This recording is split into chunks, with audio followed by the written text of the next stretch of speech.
Hello everyone, hope you all are doing great. मैं आज आपको बताने वाली हूँ बहुत ही प्यारी कहानी जिसका शीर्षक है बेचारा भूला ऊंट। तो चलिए शुरू करते हैं कहानी। जंगल का राजा था सिंह। उसके 3 सेवक थे, तेंदुआ, कौवा और सियार। एक बार अपने झुंड से अलग पड़ा हुआ एक ऊंट जंगल में आ पहुंचा। सिंह ने ऊंट को देखकर कहा, कौन है यह प्राणी? गांव का है या जंगल का? पता लगाओ। कौवे ने कहा, महाराज यह तो ऊंट है, ऊंट गांव में रहने वाला प्राणी है। आप इसे मारकर खा सकते हैं। सिंह ने कहा, घर आने वाले मेहमान को मैं नहीं मारूंगा। सबसे बड़ा दान अभय दान है। उसे अभय दान दो और मेरे पास ले आओ। सेवक ऊंट को अभयदान देकर सिंह के पास ले आए। ऊंट ने सुनने वाले को द्रवित कर देने वाली आत्मकथा कह सुनाई। इसके बाद सिंह ने कहा, हे ऊंट, अब तुम्हें गांव लौटने की जरूरत नहीं है। तुम्हें बोझ उठाने और गुलामी करने की आवश्यकता नहीं है। यहाँ नर्म नर्म मज़ेदार घास है, बहुत सारे वृक्ष हैं, कोमल कोमल पत्तियां हैं। खूब मज़े से खाओ और यहीं रह जाओ। ऊंट ने कहा, ठीक है, जैसा आपका आदेश। ऊंट ने कहा, ठीक है, जैसा आपका आदेश। अब किसी बात का डर नहीं है। यह सोचकर ऊंट जंगल में ही रह गया। एक दिन बहुत बड़ा हाथी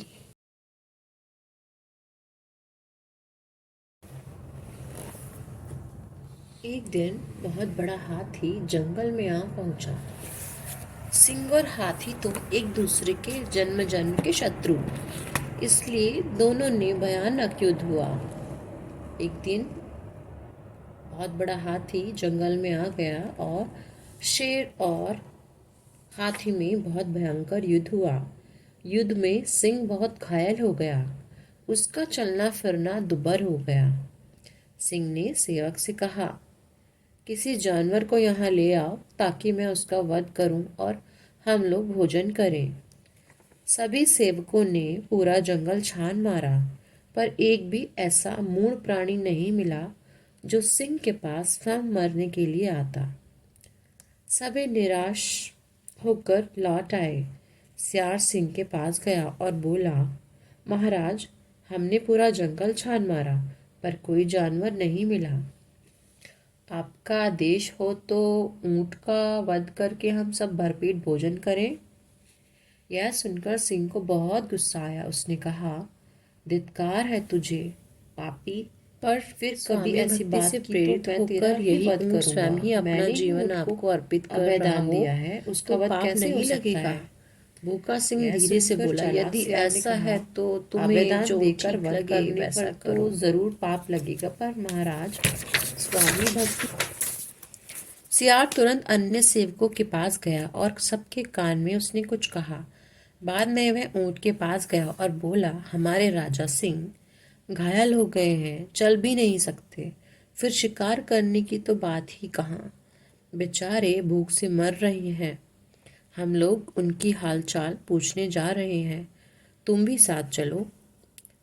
सब पहुंचे सिंह के पास। कौवे ने कहा, महाराज, आपके लिए हम भोजन खोज नहीं सके। आप मुझे खा लीजिए और जीवित रहिए, जिससे आपको तृप्ति हो और मुझे स्वर्ग की प्राप्ति हो, क्योंकि आपने अपने स्वामी के लिए जो प्राण देता है वह स्वर्ग में जाता है। यह सुनकर सियार ने कहा, इतने भर के हो तुम्हें मारकर क्या मिलेगा? महाराज को तुम्हें खाने से महाराज का पेट कहाँ भरने वाला है। फिर सिंह को प्रणाम करके उसने आगे कहा, महाराज, आप मुझे खा लीजिए। यह सुनते ही तेंदुए ने कहा, नहीं महाराज, सियार तो कुत्ते की जाति का कहलाता है और फिर उसके नाखून हैं। नख वाले जानवर को खाना उचित नहीं है। सिंह सुनता रहा। फिर तेंदुए ने हाथ जोड़कर सिंह को प्रणाम किया और कहा, महाराज, आप मेरे प्राण ले लीजिए, तृप्त हो जाइए और मुझे स्वर्ग में स्थान दिलाइए। इन सब बातों को सुनकर ऊंट ने सोचा, सबने सिंह को जांचने वाली बात कही, पर सिंह ने किसी का वध नहीं किया, इसलिए मैं भी ऐसा ही कहूं और सिंह का प्रिय बन जाऊं।